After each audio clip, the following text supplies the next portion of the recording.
So we got one side off here, and I got it fairly straight. You can see it definitely was red at one time, and I'm sure this is the first time this has ever been taken apart. Between cutting the heads off and pounding these bolts out and them shearing off, this is definitely not going to be an easy haul. But I did manage to get this one frame nice and straight. And as anyone who knows me here, I don't have a shop, but I do have a highway or a road that's fairly flat that works well as a bench to pound this metal flat. And I do have a press right here inside the container to help me out as well too. So anyway, one down, one to go. Hope this thing works. Well, it's looking like quite the mess now. This let me see how bent this is. She's pretty curved. When I took this apart, it sprung open so hard, just about took my finger off. I got a nice gouge in my shin, a little bit of blood coming out. So hopefully, after I straighten it up, it should just fit right into place. Now there is still a little bit of a slight bend in the first one that I straightened, but there's not much I can do about it. The steel's quite thick, and it's to the point where it's just springing back. If I had heat, then at least I could heat it and get it perfectly straight, but I don't think it's anything I have to really worry about. So we'll get this thing somehow situated in the container here into the press right there and see if we can straighten it out. Well, it's the next day, early morning here. I finished this rake up kind of late last evening. It's not pretty, but at least it's fairly straight, enough that all my handles turn. They don't lock together, and they actually move. And with straightening out this frame now, the roll bar actually turns fairly nice. A couple of the teeth are touching the guards, but that's to be expected. So today now we're going to tackle this gearbox. I watched quite a few videos last night and a few this morning on these rakes, and what I didn't realize, this locking pin that goes in here, that goes into the gearbox, and this is actually a vent. Well, it's pretty obvious now that I look at it that this vent is pointing up. This is on the top of the gearbox, and there's no seal in here, so these filled with water constantly. So probably for about 20 years this thing's been sitting with water in it, I imagine. But another good thing I found is that the bearings and the seals that are in here are just regular trailer bearings and trailer seals. So one guy was nice enough to put all the part numbers and everything, that he crossed them over to Timken bearings and stuff that you can buy at like Napa or any I guess bearing store. So that's good. I'll be able to get that going today hopefully as well. And then after that's done, we are going to pull these clutches apart. When I hooked this up yesterday to move it, this wheel locked up for a second. Then there was a kind of a snap. It started moving freely again, but this tire drags under load, so I think this drive shaft has stopped turning. The whole weight is on one tire here, so it's not actually using the power of this one either. So there is a little dog in there. Maybe that has broken. Not that dog. You're broken, aren't you? So that'll be the job today is we're gonna yank this gearbox open and take a look inside there. Yeah, that is like peanut butter in there.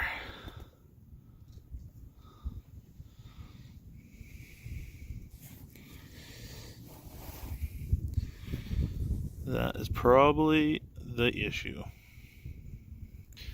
And I don't know if you can see it, but that pin is rust. It's a ball of rust right through the housing. It's just rusted solid. Well, I guess we stripped this box apart.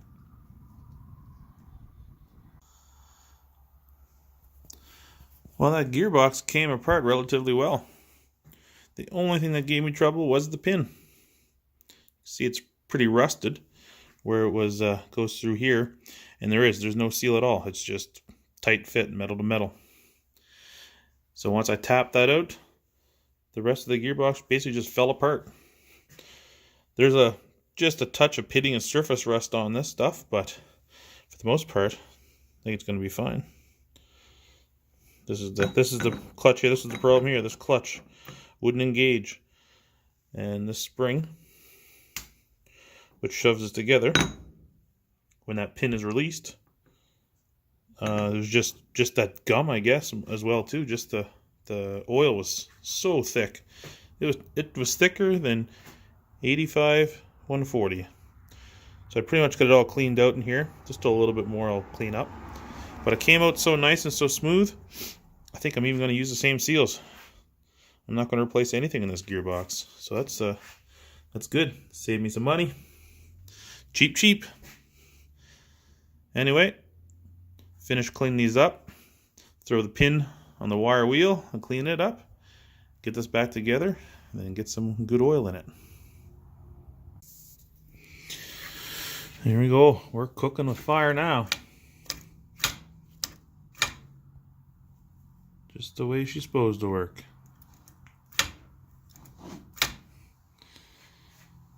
Perfect. Let's close her up. Put her back on the machine.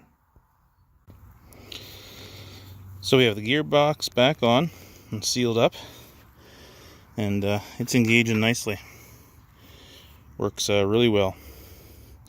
Now, this wheel, like I'd mentioned, it is engaging most of the time. So I'm assuming inside the slip clutches, and here there's some dogs inside that clutch. This one's just gummy.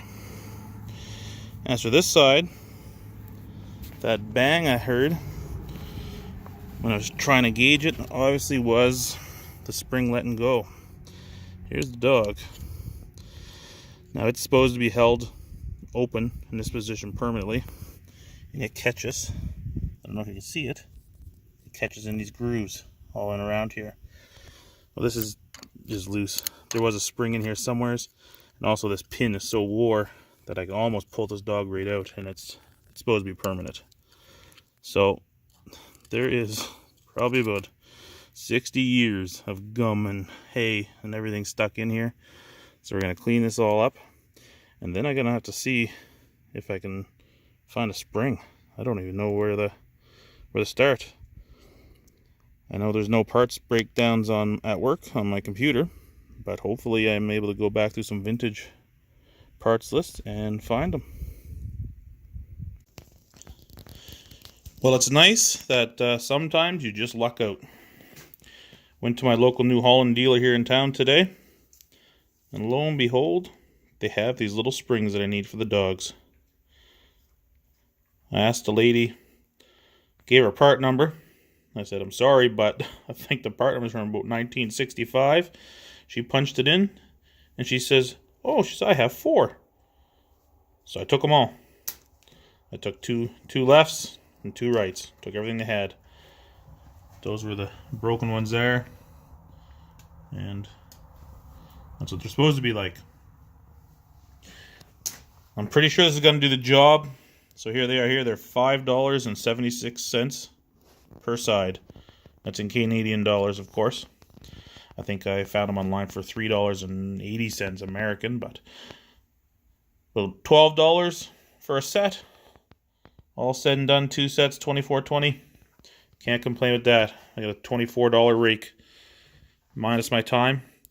So we're going to get these springs in, and we're going to give it a go. Okay, first of all, I'm going to have to apologize here. The hubs are done. I edited 3 videos of the hubs apart and putting these springs in, and then I took those 3 videos, merged them together, moved them to my save box, which was actually my delete box, and I deleted the videos. So anyway, the 2 springs are in there. You can see this little hole right here is where the pin goes, and that little spring, those little dogs just drop back and forth and lock on the hubs. So one on both sides, went in fairly quick, fairly easy, and I did turn the hub by hand, and you can hear them locking in nicely. So now we're going to start the tractor up and tow it over to a flat area. It should be in neutral right now, the rake, so let's see what happens.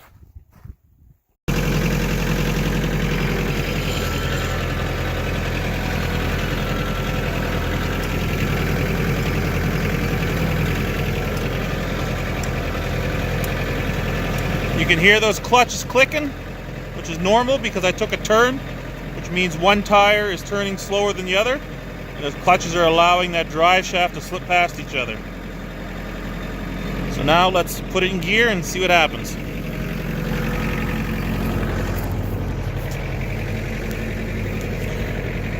This is a release here. See that lever moved.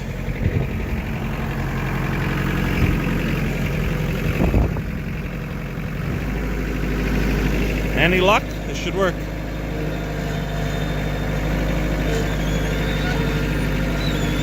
And there she goes.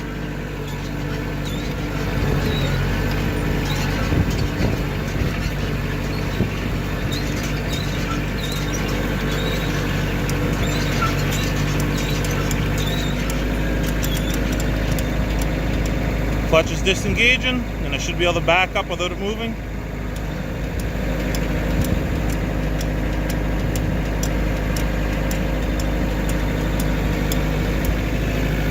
Move, go. Now they should engage again.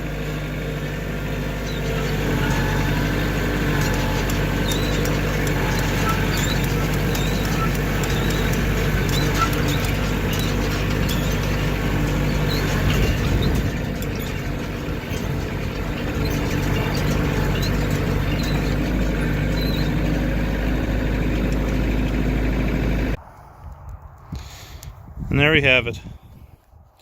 Literally $12 hay rake.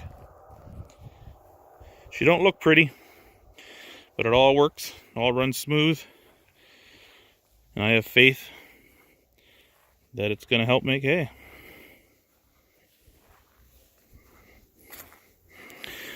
Now there are a few grease points I got to work on. The jack, it's good for now. We'll wait in between after the first cut, unless I get some time in there to do it. Gearbox is only greased on the pinion inside, so it still needs to be filled. I'm putting 85, 75, I don't know what I'm going to put in there. 85, 90 maybe. Should be good gear oil for it.